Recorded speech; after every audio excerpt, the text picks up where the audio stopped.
Let me move on to talk a little bit, moving away from just photographs of faces and dots, to talk a little bit about faces as they're perceived in the real world. Of course, the problem for our children is they have to make sense out of the world when they go into a cafeteria or a gym, or they go in recess, and they're surrounded by hundreds of other children. And how in the world are they going to do that? Well, what we want to be able to do is stand behind the eye of the person to look at what they're looking at. And so with my colleagues, Ame Klin and Warren Jones, and now with Kasia Havarska and Kevin and others, we've really developed some ways to approach this.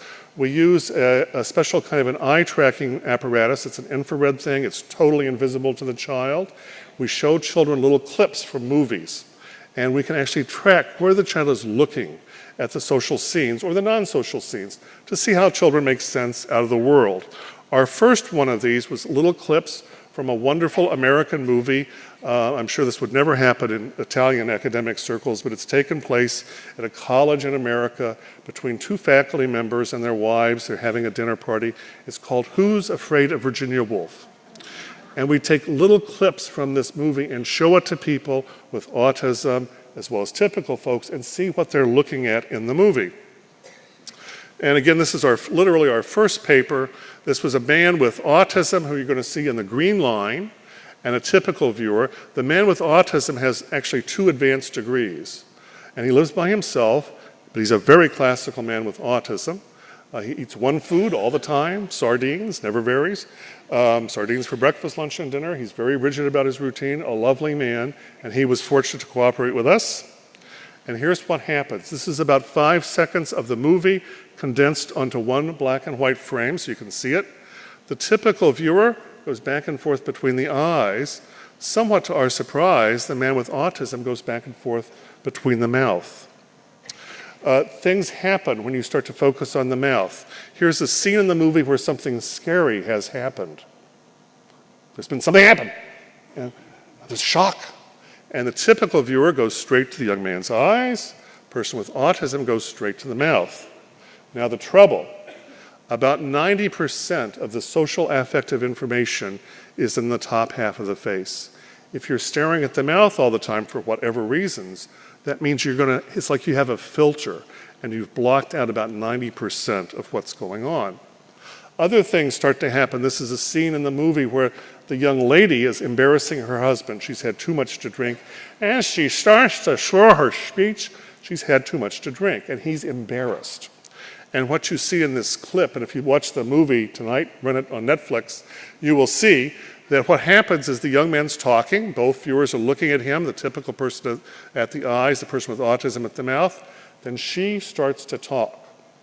The typical viewer goes to her eyes, looks at her, but then looks at the husband who's not talking and takes in the fact that there's something going on with him. He's worried. Back to her, back to the husband. He may be embarrassed. Back to her, back to the husband. The viewer with autism starts at the mouth. Once she is up and running and talking, sticks with the mouth, never looks at the husband. Wouldn't know the husband was embarrassed.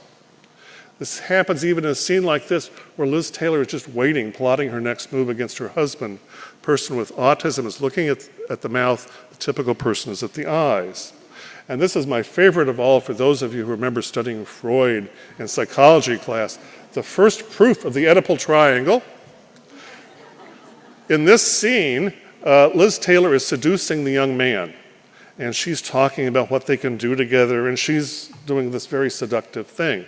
The person with autism goes back and forth. This looks like her breast, but in fact that's where her mouth ends up. But the typical viewer is going back and forth, taking in the husband who doesn't say a word, but is the central person in the scene. Liz Taylor doesn't care for this young man at all. She's just interested in humiliating the husband. He would never ever know that. He hasn't even paid attention to the husband. This interesting and somewhat sad thing about this is now groups of data, not just one person, is that in terms of the distribution of things like here's mouth, eyes, body, object, we picked a movie with minimal objects, and you can see the people with autism find objects 3 times as much, for starters, but there's literally no overlap in terms of looking at the eyes. This is a very strong effect. There's a statistic that you can actually use to quantify this. It's called a Cohen's d statistic. It's like a z-score, like the IQ scores on a bell-shaped curve. the statistic for this is about 3.6. Sadly, I was mentioning this morning, the effect size, the corresponding we get from our social skills interventions in autism is about 0.4. So the deficit is 3.6 on the bell-shaped curve, but what we can do is about 0.4. This also has some relevance to eye tracking work with babies. I know my colleague Ami Klin was talking about this morning, as was Kasia Havarska, and as you've heard from Dr. Minshew, we're interested in seeing autism as it first develops, and in fact are seeing some differences very early in life. The hope is that we may be able to extend this to the point where this could be used, practically speaking, as a screener. And this is 1-month-olds looking at 1-month-olds. Which 1-month-old do you, 12-month-olds looking at 12-month-olds. Which one do you think we're worried about having autism? The yellow or the green line? Right, that cup. Other approaches, and there are a range of these. I actually saw some of the posters were talking about this today, and I'm only going to talk about a few of them. The rationale here is we can look at other things, for example, audition, listening and not just speaking. So things like what sounds does the baby produce? Again, there's a whole progression in normal development of babbling. So the babies start out babbling all the sounds in human speech. But by the time they're between 6 and 9 months old, their babbling is much more frequently focused on the kinds of sounds they make in the language they're exposed to. Similarly with listening preference. And one of the things that's so fascinating about this is that, as people know if they have contact with more able people with autism, the difficulties in prosody, the musical aspect of speech in autism, are very pronounced. So that I will not uncommonly have, somebody will call me, I'll pick up the phone, I will instantly know it's someone with autism because they will say, Dr. Volkmar, this is blah, blah, blah, and it's loud and it's monotonic. There's not that music to the speech. This is something that babies have on their own between 6 and 9 months of age. So we're talking about a very early emerging difference and difficulty. Perception, as I mentioned, in terms of speech sounds, and also the babbling. Yet other approaches have looked at things like responses to faces as registered on EEGs. There's some very interesting data looking at how people with autism process, in terms of the EEG, the brainwave configuration. There's also now the potential for combining eye tracking with EEG, also with neuroimaging. I think over the next few years, one of the things that will happen is that these different approaches will come together. That's actually nice because the different approaches have their own strengths and weaknesses, and they have their own time frames in terms of how quickly they sort of notice the differences. So this will actually help us, I think, very, very much.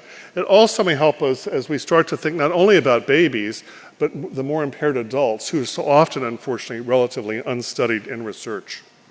So in summary, I hope I've told you a little bit about some of the methods used to study social processes in autism and related to the brain. A lot of this has relied on babies and infants, but we're hoping it will expand to older children, adolescents, and adults. The differences found have had to do with things like how faces are relevant and how faces are processed. We know that there's potential involvement of genetic factors. That's going to be very interesting to sort out. We also know that helping us understand differences in how social information is processed may help us understand some aspects of other parts of the disability. I think we would argue, I think both Nancy and I would argue, for example, that some of these early difficulties set the stage for problems in learning in the first years of school. So by the time the child's gotten to school, they're already paying attention to things that ain't worth paying attention to. And they're not focused on the things like the teacher that are very important to pay attention to. And so what we would like to be able to do is disentangle these processes so that we could get in there and intervene more effectively and earlier. And here are some of the references, and I have finished in record time. Thank you very much.